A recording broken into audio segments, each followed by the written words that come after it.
WhatsApp everybody, एक बार फिर से स्वागत है मेरे यूट्यूब चैनल के ऊपर। मेरा नाम है रोहित कुमार खन्ना।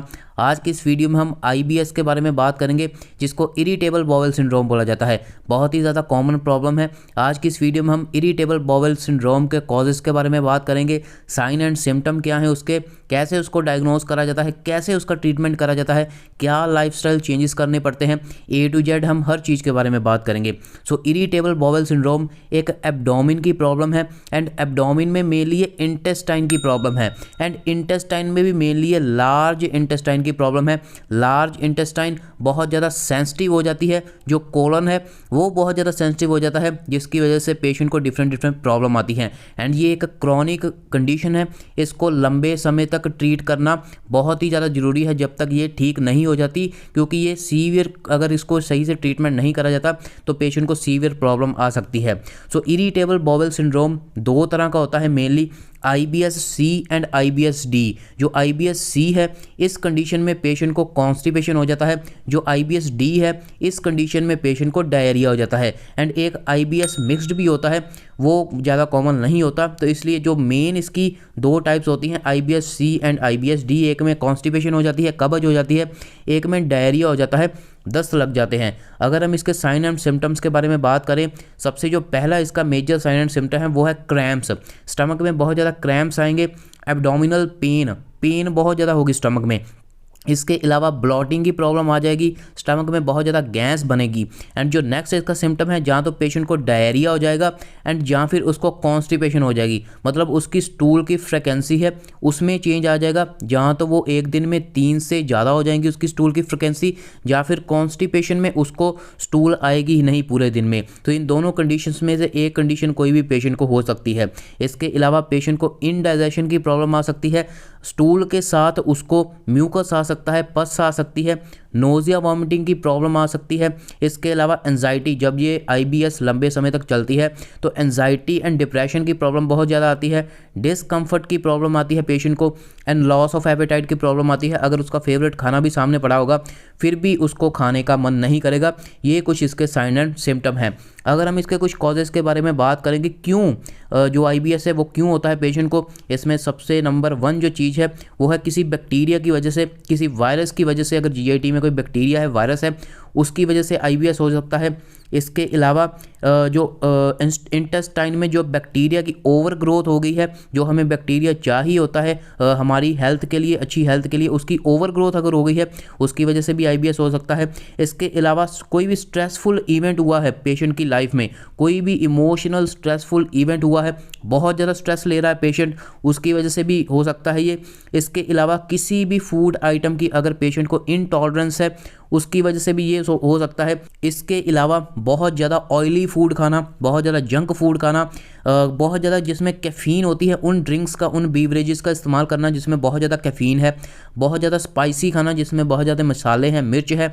इसके अलावा बहुत ज़्यादा स्वीट का, मीठे का बहुत ज़्यादा इस्तेमाल करना, ये भी इसका एक कारण बन सकता है। इसके अलावा लो फाइबर डाइट में बहुत कम फाइबर होना, वो भी एक इसका कारण बन सकता है। इसके अलावा low immunity and sensitive colon जिनकी होती है उनको भी ये हो सकती है।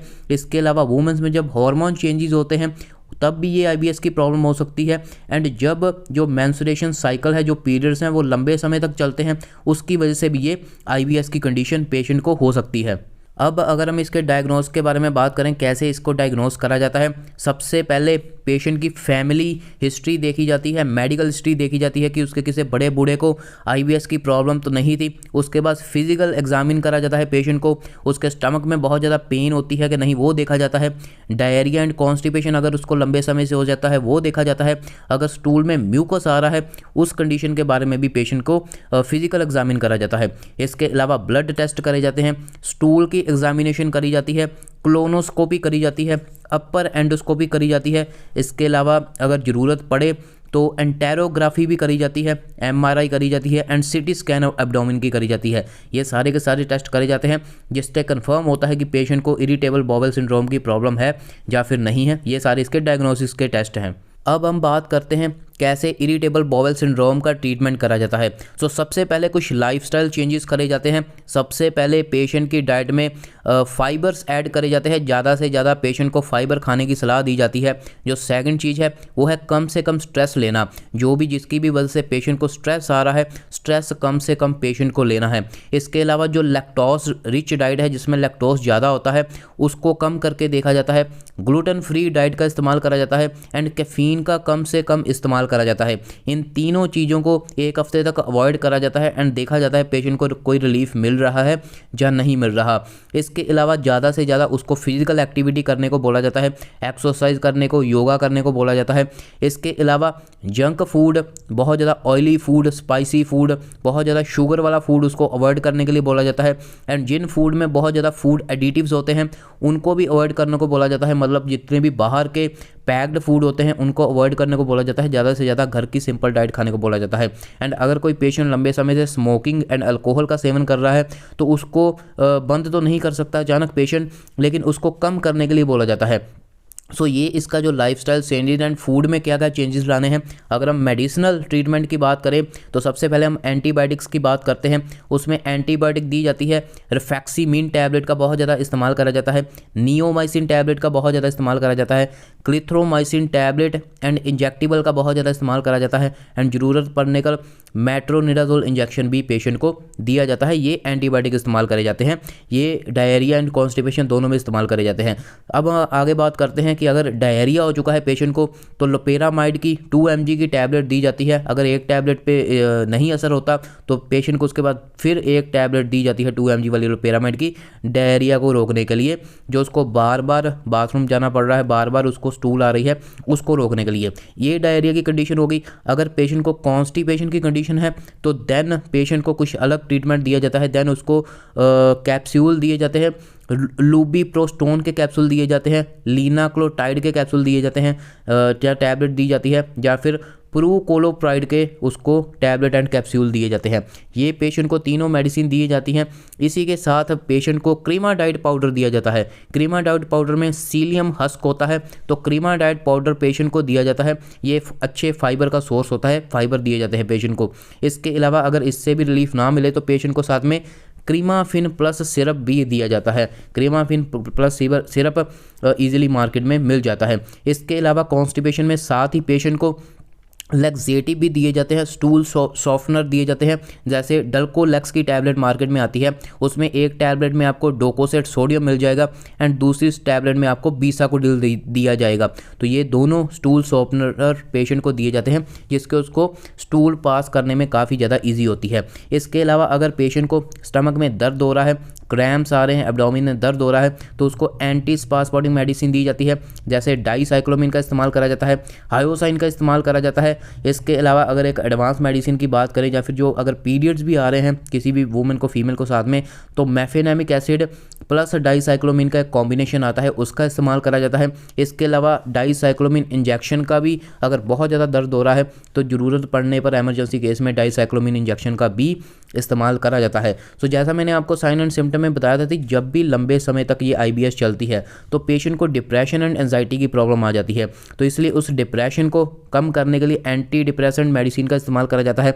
जैसे ट्राईसाइक्लिक एंटी डिप्रेसेंट जैसे एमिप्रामाइन, नॉन ट्रिप्टालिन, इनका इस्तेमाल करा जाता है। इसके अलावा SSRI एंटी डिप्रेसेंट का इस्तेमाल करा जाता है, जैसे फ्लॉक्साटीन हो गया, पैरोक्सिटीन हो गया, इनका इस्तेमाल करा जाता है।